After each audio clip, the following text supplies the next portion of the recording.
السلام عليكم ورحمة الله، أهلا وسهلا بكم في قناة يوميات سوسو إسلام. وحشتوني جدا جدا جدا لأول مرة يشوفني. أنا اسمي سوسو، عندي 28 سنة. ما تنسوش تشتركوا في القناة وتفعلوا زر الجرس. تعالوا بقى بينا نعمل طريقة الكبدة الإسكندراني. هنبدأ كده ونقول بسم الله. معايا ليمونة بقى كده معصورة زي ما انتم شايفين، هنعصرها كويس. ومعايا معلقة من الفلفل الأسود ومعلقة من الكمون زي ما انتم شايفين كده.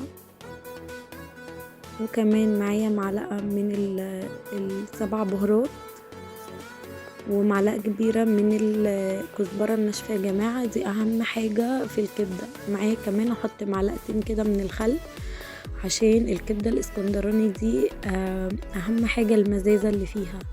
فخلطة يعني الليمون مع الخل هيديني طعم مزز كويس جدا، هيديني تيست عالي يعني في الكبدة وكده. ونزلت بقى كمان بمعلقة كبيرة من الثوم المهروس ومعايا معلقة من الملح كده، وهبتدي ان انا اقلب كويس جدا.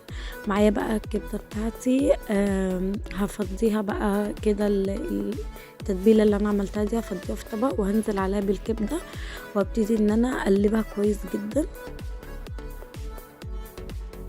كبدة طازة يا جماعة ومتقطعة، يعني الراجل مقطعها لي كده مكعبات صغيرة.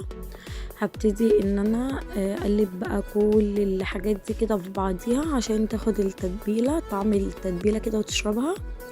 انا كده قلبتها وحطيت كمان قرن فلفل اخضر كده، قطعته كبير ما هرستوش او قطعته صغير عشان انا بس اللي باكله كده، عشان الولاد وكده يعني ما يحسوش بالحرقية بتاعته.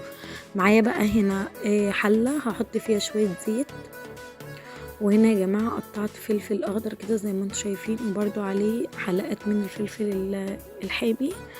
هنزل كده بقى بعد ما الكبدة شربت التتبيلة، هنزل بقى كده في الحلة وهديها بقى كده صدمة. خدت كده صدمة، هبتدي ان انا اقلبها كده زي ما انتم شايفين لحد ما يعني تمسك نفسيها كده معايا اهو زي ما انتم شايفين كده. هي يا جماعة هي كده خلاص قربت تمسك نفسها. وهنا برضو كانت يعتبر خلاص داخلة على سوا، لان هي ما بتاخدش سوا كتير انتوا عارفين. هنا بقى يا جماعة بعد ما غطيتها وسبتها دقيقتين كده استوت معايا بقى. بصوا شكلها اتغير ازاي بعد ما خدت بقى الصدمة التانية كده، وبقت شكلها تحفة بجد.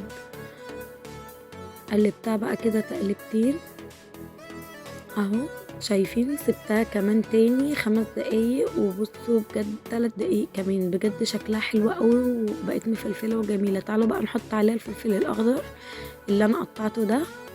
قطعت بقى معايا كده فلفل اخضر كده مكعبات صغيره برضو، ومعاه برضو قرن فلفل كده صغير حامي. قلبتهم بقى كده كويس جدا، وهسيبهم برضو يستووا كده مع بعض 5 دقايق عشان الفلفل كده يدبل. اول ما الفلفل يدبل طبعا هنعرف ان هي خلاص كده استوت معايا. تعالوا بقى نفتح عليها لان انا كده كنت سبتها. بصوا بسم الله، جميله قوي ما شاء الله، تحفه شكلها ريحتها البخار بتاعها. معلش كان مغطي على الكاميرا، ثواني هظبطها. شايفين بقى يا جماعه الجمال بجد بعد ما البخار كله خرج منها. انا كده خلاص كنت طفيت عليها. تعالوا بقى نعمل الصوص مع بعضينا. معايا بقى هنا معلقتين 3 من المايونيز على حسب الرغبه يعني، ومعايا برضو معلقتين 3 من الكاتشب. وهبتدي ان انا اقلب بقى الحاجات دي كده في بعضيها. بجد الصوص ده حلو قوي قوي للبانيه او للبرجر او للكبده كده يعني. هنا بقى يا جماعه انا قطعت عيش، قطعت كده معايا عيش بلدي قطعته نصين، وكمان حطيت طبق من الدوريتوس طعمين، معايا طعم بالجبنه ومعايا طعم بالشطه والليمون بس. وكده خلاص بقى الترابيزه بتاعتنا جهزت. وبصوا بجد جمال الكبده، قولوا لي رايكم بجد.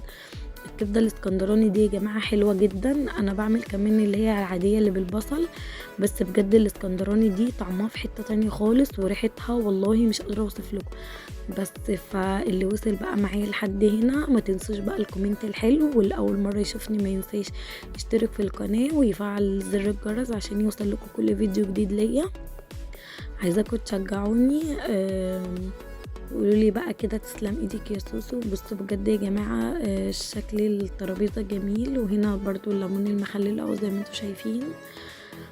بس كده خلاص الفيديو بتاعنا خلص، هشوفكم في فيديو